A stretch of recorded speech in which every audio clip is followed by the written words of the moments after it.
লক্ষ্মীপুরে মলম পার্টির অভিযোগে আক্তার হোসেন বাবু নামে এক স্কুল শিক্ষককে বৈদ্যুতিক খুঁটিতে বেঁধে পিটিয়ে আহত করেছে বখাটেরা।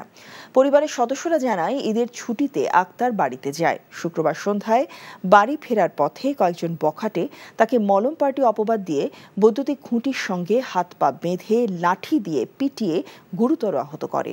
তার টাকা ও মোবাইল ফোন নিয়ে নেয়। গুরুতর আহত অবস্থায় তাকে সদর হাসপাতালে ভর্তি করা হয়। এই ঘটনায় রোববার রাতে ভুক্তভোগীর ভাই মাসুদুর রহমান বাদী হয়ে সদর থানায় ৮ জনের বিরুদ্ধে লিখিত অভিযোগ দিয়েছেন। এদিকে শিক্ষককে নির্যাতনের ভিডিও সামাজিক যোগাযোগ মাধ্যমে ছড়িয়ে পড়ায় ব্যাপক সমালোচনা চলছে।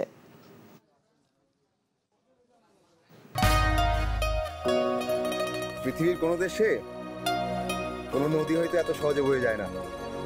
বুঝিয়ে দাও। রাধুনী নিবেদিত নাটক বুনো ফুল ও ভাঙা ফুলদানি। তুমি শান্ত নদীর কুল ভেঙে গড়ছো আবার। রচনা নাসির খান, পরিচালনা সেলিম রেজা। ফুলদানি হবে নিমতিয়া সাহেব। আমি তো একটা ভাঙা ফুলদানি।